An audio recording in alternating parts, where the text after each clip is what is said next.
Assalamualaikum warahmatullahi wabarakatuh. Waalaikumsalam warahmatullahi wabarakatuh. Alhamdulillahirabbil alamin. Wassalatu wassalamu ala asrofil anbiya wal mursalin wa ala alihi wa sahbihi ajma'in. Asyhadu an la ilaha illallah wahdahu la syarika lah wa asyhadu anna Muhammadan abduhu wa rasuluh. Allahumma shalli ala sayyidina Muhammad wa ala ali sayyidina Muhammad. Alhamdulillah, puji syukur atas kehadiran Allah Subhanahu wa taala yang mana pada pagi hari ini kita masih diberi nikmat iman, nikmat Islam, nikmat sehat dan juga nikmat kesehatan dan juga nikmat kesempatan. Sehingga pada pagi hari ini kita masih berkumpul di tempat yang mulia ini dalam rangka kajian subuh sesi tanya jawab dengan Al-Ustaz kita Haikal Ramadan Al-Hafiz SPDI. Mudah-mudahan kita semua yang ada di sini sehat walafiat. Amin ya rabbal alamin. Salawat dan salam tidak lupa kita curahkan pada baginda besar kita, Nabi agung kita, Nabi Muhammad sallallahu alaihi wasallam. Mudah-mudahan kita semua yang hadir di sini mendapatkan syafaat yaumil akhir nanti. Amin ya rabbal alamin. Baiklah, untuk mengambil berkah acara kita pada pagi hari ini, marilah kita melafazkan al-basmalah. Bismillahirrahmanirrahim. Selanjutnya yakni sesi tanya jawab. Langsung saja akan dipandu oleh Al-Ustaz kita Haikal Ramadan Al-Hafiz. Pada beliau kami persilakan.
إن الله وملائكته يصلون على النبي يا أيها الذين آمنوا صلوا عليه وسلموا تسليما اللهم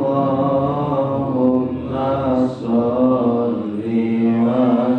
وسلم على سيدي وحبيبي وطبيب قلبي وجسدي وروحي سيدي رسول الله محمد ابن عبد الله الصادق الأمين وعلى آله وصحبه أجمعين اللهم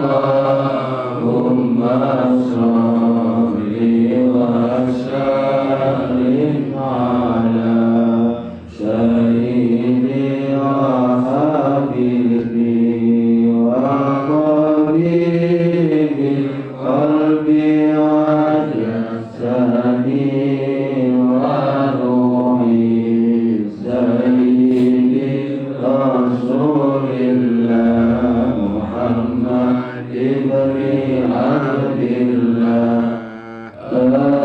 الصادق الأمين وعلى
Assalamualaikum warahmatullahi wabarakatuh. Alhamdulillah wa sallallahu Muhammadin qadana min dhulmatil jahli wa tajiri. Alhamdulillahilladzi hadana bi 'abdihi mukhtarin wa da'ana bi idzni wa qad hadana. Alhamdulillah man dallana wa hadana. Allahumma shalli wa sallim wa barik ala sayyidina Muhammad wa ala rahmatillah. Ma'adha ma fi 'ilmillah salatu wa salam da'imain mutalazimain fi dawamillah wa ala alihi wa sahbihi wa wala. نوينا التعلم والتعليم والتذكر والتذكير والتقوى والاتباع والإبادة والاستفادة والحث على التمسك بكتاب الله وسنة رسول الله محمد بن عبد الله صلى الله عليه وسلم والدعاء إلى الهدى والتلاوة على الخير واتباع مرضاته وقربه وثوابه وحسن الخاتمة مع اللطف والعافية والصلاح في العاقبة الدين والدنيا والآخرة. وقال رب اشرح لي صدري ويسر لي امري واحلل عقدة من لساني يفقهوا قولي واجعلني وزيرا من اهلي امين امين امين اللهم امين. Amma ba'd. Alhamdulillah, segala puji syukur atas segala nikmat yang taufik dari Allah Subhanahu wa taala. Dengan segala nikmat upaya kesempatan hingga pada subuh hari ini kita berada di Musalla Al-Muqarrabin dalam sesi kajian tanya jawab. Insyaallah kehadiran kita pada subuh hari ini tidaklah menjadi sia-sia, melainkan ma ijtama'a min qaumin fi buyutillah illa ghafara dzunubi qabla. Tidaklah suatu majelis dalam kitab disebutkan, tidaklah suatu majelis mereka di situ mereka berkumpul, belajar, berzikir, mengingat Allah, melainkan semua mereka yang sudah bubar dari majelis sudah Allah ampuni dosanya. Jadi berharap dengan kehadiran kita di majelis ini tidaklah menjadi sia-sia, melainkan Allah sudah ampunkan segala dosa kita. Allah kabulkan hajat-hajat kita, Allah murahkan segala rezeki kita, dan Allah ampunkan segala dosa kita. Amin amin. Bapak ibu yang dimuliakan rahmat Allah Subhanahu wa taala, ayo ikhwatul kiram. Mungkin tidak lama, tidak berpanjang-panjang, tidak bertele-tele untuk mukadimah, karena sekarang kita masuk dalam sesi tanya jawab. Insyaallah sudah masuk pertanyaan 3, 4, 3, 5, 6 pertanyaan. Baik, untuk pertanyaan yang pertama mungkin kita ajak saja. Bismillahirrahmanirrahim. Izin Ustaz bertanya, apa yang menjadi tolak ukur keberhasilan orang tua dalam mendidik anaknya yang ditinjau dari segi agama? Jadi pertanyaannya, apa yang menjadi tolak ukur keberhasilan orang tua dalam mendidik anaknya ditinjau dari segi agama? Kalau masalah meninjau dalam segi agama, yang jelas orang tua wajib mendidik anaknya untuk bisa sempurna dalam mengerjakan sholat. Ini yang paling mudah, ya. Dari dia, dari kecil, dari yang belum balik, sudah balik, dewasa, segala macam sudah keluarga. Itu dulu yang paling dasar, ya. Bagaimana cara menyempurnakan gerakan sholat, bacaan sholat, kemudian apa saja yang diwajibkan, yang dilazimkan sebelum sholat, wudu. Ini harus diusahakan orang tua yang mendidik langsung dengan anaknya. Gitu. Karena kenapa? Karena satu-satunya warisan yang kita dapatkan sudah kita lepas dari laki-laki. Harta yang kita bangga-banggakan itu dah lama hitungannya. Bahkan 3 hari kita meninggal, keluarga inti gitulah sibuk nanya kan, cak mana warisan mana dibagi kan? Nah, iya. Jabatan pun juga sama, tidak ada yang bisa menyelamatkan kita. Bok kita jadi RW pun juga sehari sudah dari itu ngadukan pemilihan. Artinya bahwa orang sudah berlalu begitu mudah saja melupakan kita. Bukan karena kita banyak harta, bukan karena kita adanya jabatan, tidak. Semua itu akan hilang semua, musnah. Tidak ada yang satu pun yang bisa menyelamatkan kita kecuali doa anak ya soleh. Nah, satu-satunya ini warisan kita. Kalau sedari kita masih hidup, tak katik satu pun ada kita ngasihkan benih amalan untuk anak kita, jadi hati-hati celaka. Jadi memberikan nafkah untuk anak tidak cukup hanya uang. Memberikan nafkah untuk istri pun juga bukan hanya sekedar uang, bukan hanya sekedar uang jajan. Setiap hari mungkin setiap hari tak pernah tinggal duit jajan anak-anak, tak lepas jajan terus. Tapi lupa gitu bahwasanya di saat kita wafat, anak inilah justru akan menjadi aset terbesar bagi kita di akhirat. Caranya apa? Ajarkan kepada dia tentang ini tadi, belajar sholat, tentang keimanan. Bagaimana cara doa untuk berbakti untuk orang tua. Dan lebih maaf lagi, ini sangat naas sekali. Kita yang punya anak dewe ya, laki-laki apalagi, itu jangan sampai kita yang wafat yang nyolatkan ngimami bukan dia. Walaupun memang tidak diharuskan, tapi sayang bu, ini kita hidupnya cuma satu sekali. Cuma dikasih kesempatan Allah satu dalam Allah sekali hidup, sekali cuma dikasih waktu sama Allah. Masa di saat kita wafat, kita yang meninggal bukan anak kita yang mimpin imam jenazah, kan naas. Bahkan ada kejadian sudah sering banyak. Apa kejadiannya? Wong tuanya meninggal, anaknya tidak berani mandi kan?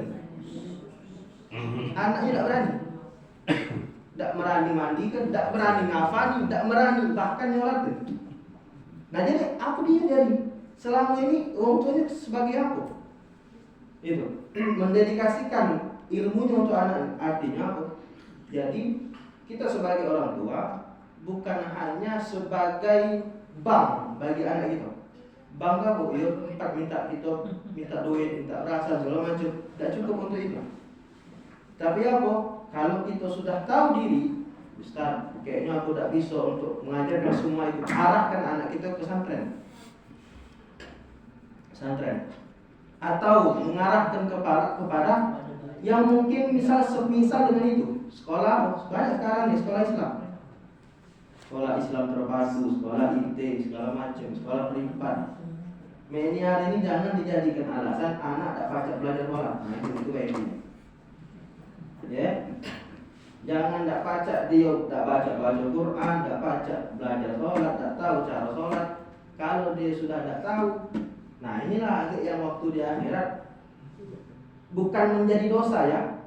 Dalam Islam itu tidak ada istilahnya.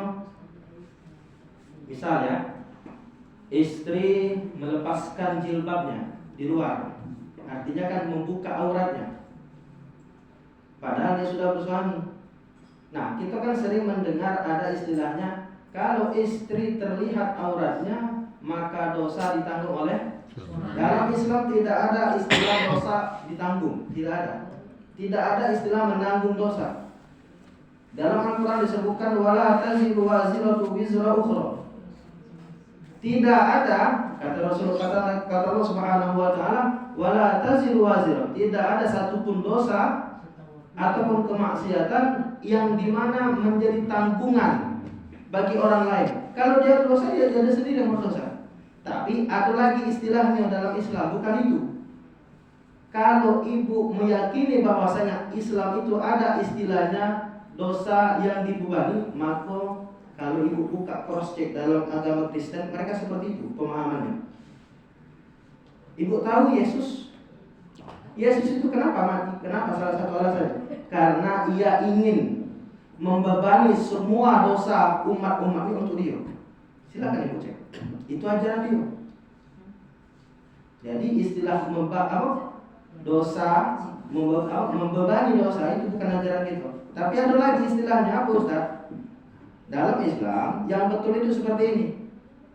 Jika seorang istri keluar dari rumah melepaskan jilbabnya, membuka auratnya, maka tanggung jawab suami akan jauh lebih besar hisabnya nanti di hadapan Allah.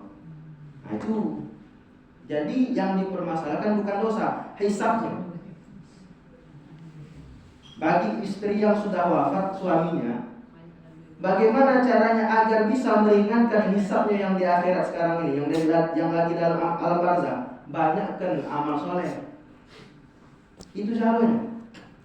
Supaya apa? Supaya di saat suami lagi sekarang ini, yang mungkin lagi wafat sekarang, ya sudah wafat, sudah masuk dalam alam barzah, mereka ringan hisabnya, tidak banyak ditanya sama malaikat karena itu. Ya, jadi kembali lagi, ya, kesuksesan dalam mendidik anak dalam tinjauan agama seperti itu. Tapi kalau masalah tinjauan dalam segi dunia, ini biasanya relatif. Banyak macam kan kita ini. Ada yang orang tuanya anaknya sukses cukup jadi PNS, ada yang orang tuanya pengen anaknya dapat usaha, sukses sudah cukup. Artinya relatif, tidak ada ukuran. Ya, tidak ada ukuran untuk masalah itu. Tapi kalau dalam masalah agama ada batasan dan ukuran. Ya. Oke, itu mungkin sudah bisa dipahami bagi orang yang bertanya, bagi yang bertanya. Dan terakhir, ini tips. Masih tetap dengan persoalan yang tadi. Usahakan setiap kita sholat 5 waktu jangan lepas doa untuk itu. Itu. Kalau memang tidak masuk dalam doa, kirimkan surat Al-Fatihah. Kalau Haikal biasanya pasti sebelum doa, Al-Fatihah ila hadratin Rasulullah sallallahu alaihi wasallam, sebutkan Rasulullah, sahabat, tabi'in, atba'ut tabi'in, ulama, al-amilin, mufassirin, muhadditsin, semuanya disebutkan. Nanti baru disebutkan untuk ayah kami, untuk ibu kami, untuk nenek kami, kakek kami, saudara dari ayah kami, saudara dari ibu kami, segalanya. Mereka sebutkan semua di sini. 5 waktu. Ya.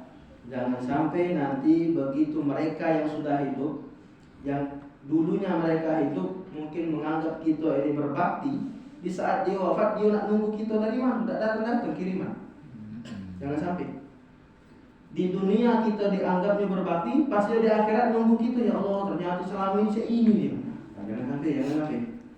Ya. Jadi doa untuk orang tua itu wajib. Kapan wajibnya, batas wajibnya? Sampai kita yang meninggal. Jadi berbakti dengan orang tua itu bukan hanya sekedar mereka hidup. Di saat mereka wafat pun juga ada kewajiban. Baik, sudah kita bahas ya. Soal yang pertama. Soal yang kedua. Assalamualaikum Ustaz, izin mengirim pertanyaan. Apakah mata kaki tidak boleh tertutup pada waktu sholat? Ini masalah isbal.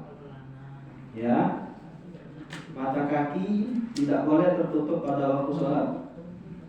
Jadi dalam istilah isbal, ini kan yang ajaran apa? Pelajaran-pelajaran yang mereka bangga-banggakan. Apa itu istilahnya? Isbal, celana berada di atas mata kaki. Ada hadisnya dalam kisah. Pernah suatu ketika Rasulullah SAW pernah melarang pakaian berada di bawah mata kaki atau setara di mata kaki. Tapi ini ada tafsirannya, ada penjelasannya. Jadi ketika itu di zaman Rasulullah, orang-orang yang tajir, orang-orang yang kaya itu semua mereka yang kaya, yang merasa berilmu, yang merasa punya jabatan, mereka itu sombong, angkuh semua. Karena angkuhnya mereka, maka mereka menampakkan pakaiannya dengan cara melebihkan pakaiannya di bawah mata kaki tadi. Itu. Nah, jadi itu sebenarnya perilaku di zaman itu ya. Perilaku di zaman itu seperti itu. Jadi cara biar orang tahu, sombong apa tidak, ini pakaiannya. Gitu. Karena kenapa? Karena orang Arab dengan mereka menampakkan pakaian itu menunjukkan sosialnya, Bu, menunjukkan ekonominya. Kalau pakaiannya bagus, berarti kelihatan ini orang kaya. Kan zaman sekarang seperti itu kan?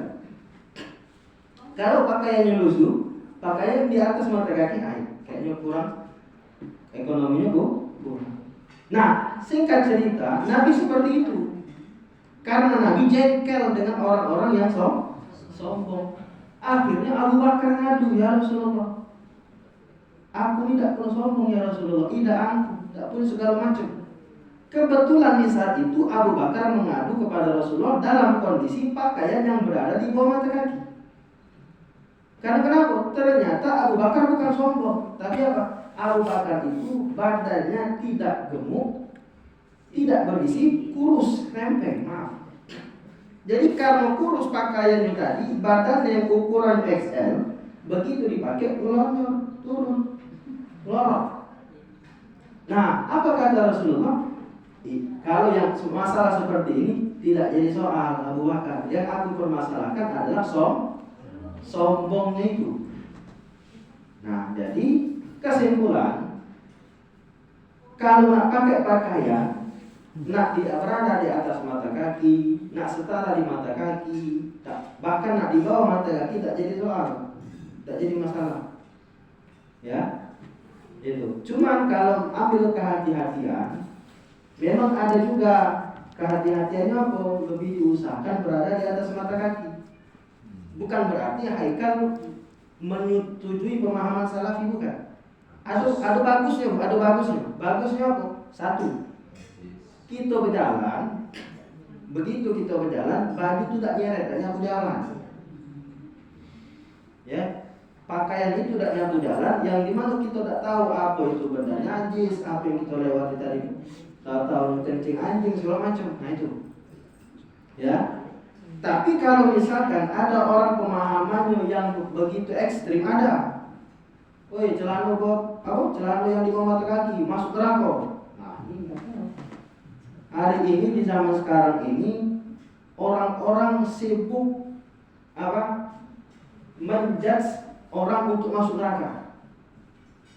Ya, orang-orang hari ini banyak sekali yang mengklaim orang yang awalnya Islam tahu masuk jadi kafir. Padahal di zaman Rasulullah, di zaman para sahabat, mereka itu sibuk apa? Mencari pengikut. Yang tadi awalnya kafir masuk jadi Islam. Ya, jadi ini harus dipahami. Jadi isbal itu kalau namanya terlalu di atas mata kaki lah, cuman adu jangan sampai kelebihan. Nih adu yang sampai bawah dengkul cuma sekilan cuma. Ada ya. Adu kan? Jadi di atas mata kaki, di mata kaki, ya paling sejari lah jarak atau 2 jari lah, itu kan? Jadi seperti itu. Untuk masalah itu mungkin sudah bisa kita paham semua. Yang kedua, apakah sholat duha wajib atau harus membaca surat Asy-Syams dan Ad-Duha?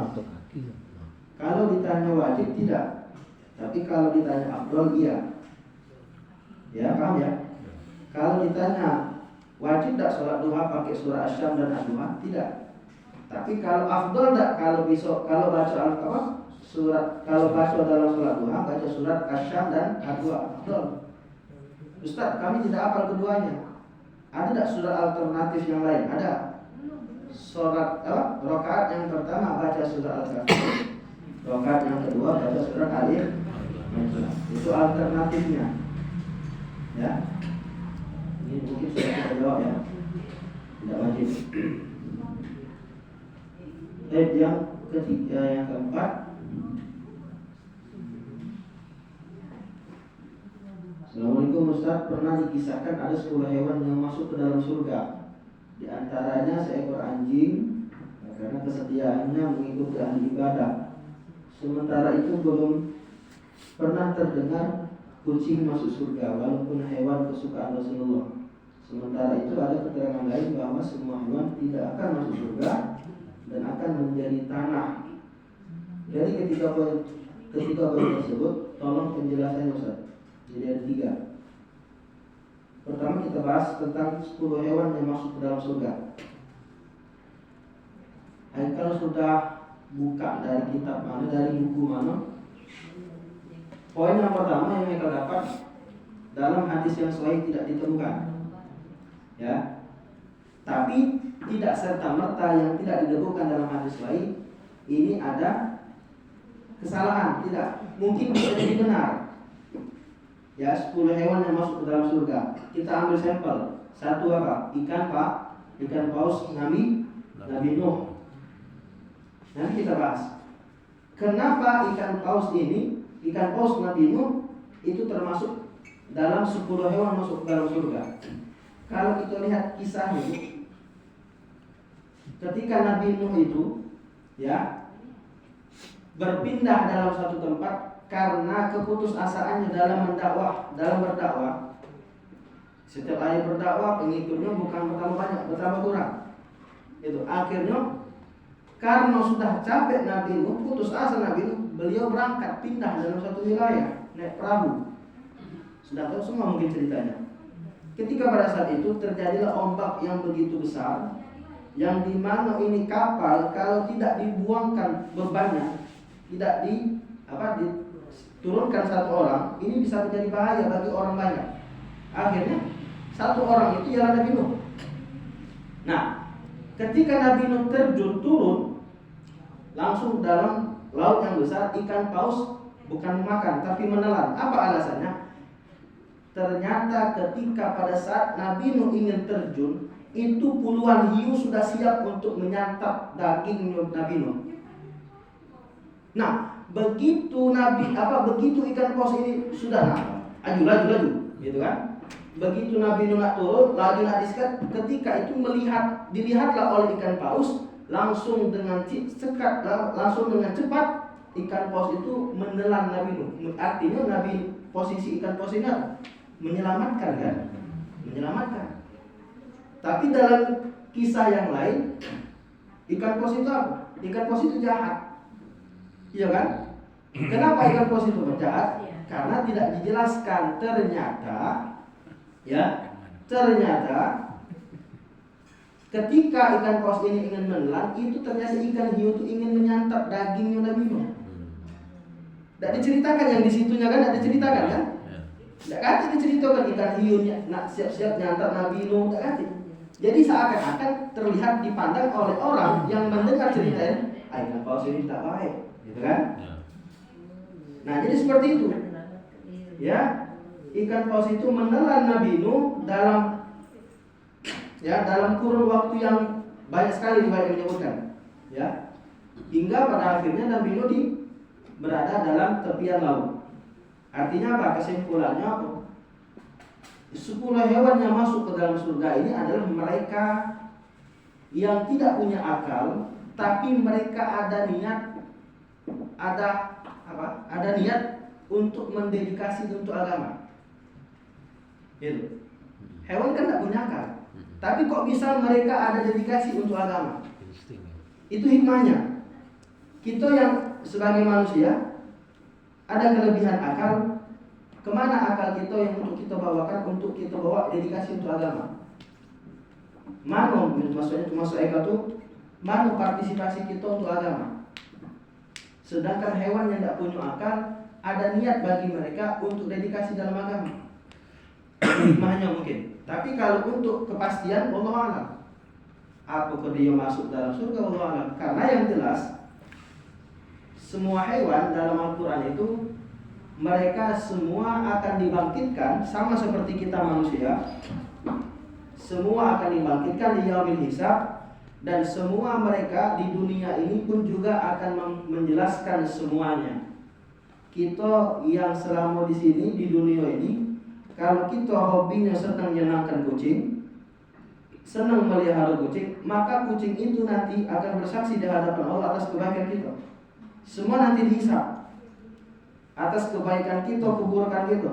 Dan kebalikannya juga, kalau kita senang nyiksa kucing, hati-hati kalau kita nak buang baju panas, terjengok semut, jangan langsung dibuang. Jangan, ya. Karena semut adalah makhluknya Allah. Ini hati-hati ya kalau buang air panas. Maka semut pun juga bisa bersaksi nanti di hadapan Allah atas keburukan kita. Nah, semua itu sudah selesai. Ya, sudah selesai atas segala kebaikan, keburukan, persaksian mereka, maka semua mereka akan menjadi tanah. Kecuali manusia dan jin. Nah, dalam ayat ini disebutkan wa yaqulul kafiru ya laitani kuntu turaba. Ketika itu orang-orang kafir apa? Menyesal. Ya Allah, kalau tahu dulu aku ternyata di akhirat ini disiksa selama-lamanya, maka aku pengen jadi binatang ya Allah. Saking hinonya mereka. Kalau kenapa? Karena binatang selesai perkara. Tapi kalau kafir dari selama-lamanya. Nah, ini tadi alasannya. Ya. Jadi yang jelas tidak katik ruginya kalau kita nak senang dengan binatang hewan, tidak masalah. Tapi kalau misalkan kita sudah lepas, misalkan kita tadi melihara kucing ya, kayaknya tak ini lagi, tak sempat lagi, tidak teratur kandangnya, maka bagi kita jangan ditinggalkan, jangan ditelantarkan, diwariskan bagi siapa yang senang dengan kucing. Biar apa? Biar meliharanya betul-betul melihara, betul-betul enggak. Kamu jangan tinggal Ya, itu. Poin yang kedua kucing kamu. tentang masalah kucing yang disenangi Rasulullah. Oke ya, sudah mungkin Haikal bahas untuk masalah tentang kucing. Kucing itu tidak ada di dalam kisah Rasulullah merawat kucing, tidak ada. Ya, Rasulullah bukan berarti tidak senang dengan kucing, tapi Rasulullah senang dengan orang yang merawat kucing. Nah, paham ya? Rasulullah tidak merawat kucing, tapi Rasulullah senang dengan orang yang merawat kucing. Siapa salah satunya? Abu Hurairah. Setiap hari mendapat doa dari Rasulullah, bukan karena ilmunya, bukan karena amalnya, tapi karena dia senang dengan tuh. Nah, ini seperti itu. Jadi bagi siapapun yang merawat kucing, maka bersyukur karena ia sudah mendapat doa dari Rasulullah. Ya, baru gitu. Kemudian, ya, sementara itu ada keterangan lain bahwa semua hewan tidak akan masuk surga, dan sudah dibahas. Ya, jadi kesimpulannya apa? Semua hewan itu akan menjadi saksi di hadapan Allah Subhanahu wa taala, baik sekalipun kita berbuat baik, berbuat jahat, bahkan kita tidak berbuat apa-apa pun juga akan menjadi saksi. Contoh, sama Ustaz, kita tidak berbuat baik dan tidak berbuat jahat. Kita datang sholat subuh tadi, dari rumah ke musola, kucing terjengok, maka penglihatan kucing ini akan menjadi saksi nanti di hadapan Allah.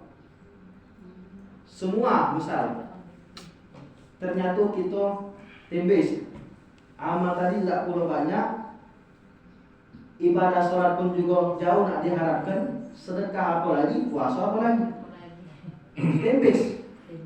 Tahu-tahu datang si kok makhluk ngadu, ya Allah, tunggu dulu ya Allah. Apa?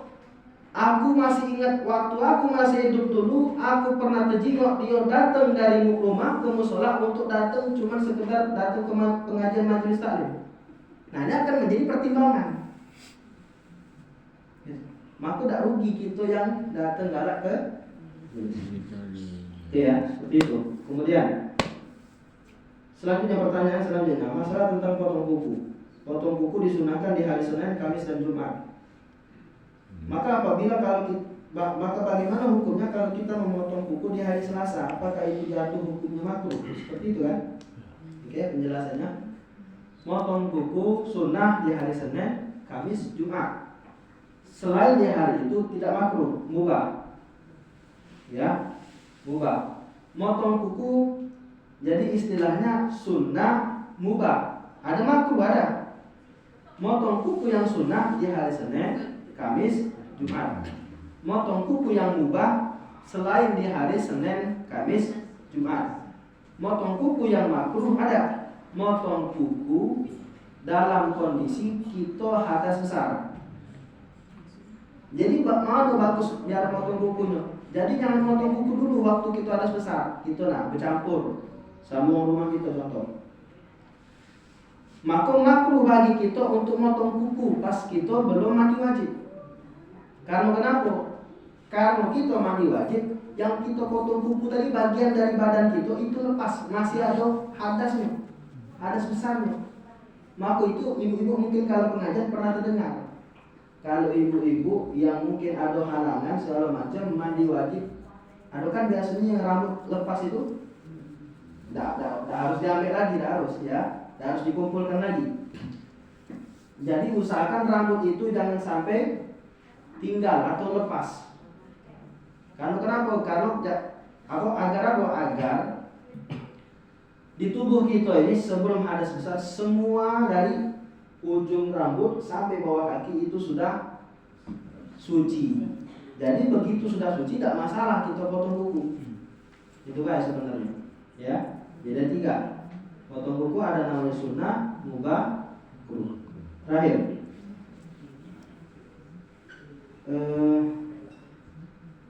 Ustaz izin bertanya, apakah dalam hadis masalah tentang pakaian yang bekas itu tidak boleh dijadikan kain pel karena akan berdampak menjadikan kita seret dengan rezeki atau kemiskinan? Kalau ini bisa kita benarkan, tapi dalam hadis mungkin tidak kita temukan. Kalau pakaian yang mungkin selayaknya masih bisa dipakai, selayaknya masih bisa dipakai, lebih bagus lemak kita donasikan daripada masih layak tapi kita buat jadi pel, kan mubazir, jatuhnya seperti itu. Artinya kalau mubazir memang betul buat rezeki kita jadi seret, ya, membawakan kepada kemiskinan. Tapi pakaian yang lusuh, yang sudah tidak layak untuk dipakai, tidak jadi masalah. Ya, jadi takaran rezeki itu soal rezeki, bukan masalah kita nak buat pakaian jadi pel, bukan itu. Itu sudah urusan Allah. Ya, bagaimana Ustaz menentukan rezeki kita yang berkah, yang banyak, yang luas? Satu, kata Imam Ibnu Athaillah Sekandari, la tutalib, terakhir ya, la tutalib rabbak bimat'ali matlabik wa talib nafsak bimatlabi adabik. Apa artinya? Jangan pernah nuntut dengan Tuhanmu lantaran terlambatnya terkabulnya doa. Jangan pernah. Tapi tuntutlah dirimu atas terlambatnya kewajiban-kewajibanmu sama Allah. Kita hari ini sibuk ngadu sama Allah. Ya Allah, ngapa aku cek ini? Ya Allah, ngapa aku cek ini? Ngapa aku cek ini? Tapi dia tidak pernah berkacau. Selama ini aku sholatnya gak tinggal, masih galak ngurumpi sana sini, gosip sana sini.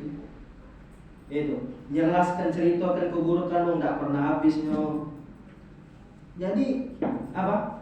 Di satu sisi dia memohon kepada Allah atas segala permintaan doanya, tapi di satu sisi dia lupa ternyata kewajiban dia dengan Allah masih banyak yang kurang. Kalau kita berdoa, pantaskan diri kita, ya, kewajiban kita penuhi, segala semua apa yang diperintahkan oleh Allah lakukan, baru kita meminta kepada Allah Subhanahu wa taala. Mungkin kita cukupkan sampai sini ya. Sudah cukup waktunya. Sudah berada di jam 6 kurang, sudah cukup lah. Mungkin tidak ada lagi yang bertanya. Kita akhiri dengan sama-sama doa kafaratul majlis. Subhanallah wa bihamdika, asyhadu an la ilaha illa anta, astaghfiruka wa atubu ilaik. Assalamualaikum warahmatullahi wabarakatuh. Terima kasih pada Ustaz Haikal Hafiz atas ilmu yang diberikan kepada kita semua. Semoga bermanfaat bagi kita semua. Amin ya rabbal alamin. Baik, saya selaku pembawa acara, apabila ada kata salah saya mohon maaf. Karena Allah sama-sama kemanapun. Wallahu muwaffiq ila aqwamit thoriq. Assalamualaikum warahmatullahi wabarakatuh. Waalaikumsalam. Baik, Bapak-bapak, Ibu-ibu, diaturi ada sarapan Bersama. Pagi bersama. Silakan. Ustaz. Pak Jawi tuh. Pak Jawi. Bapak semua, silakan Pak Jawi. Jawi mana?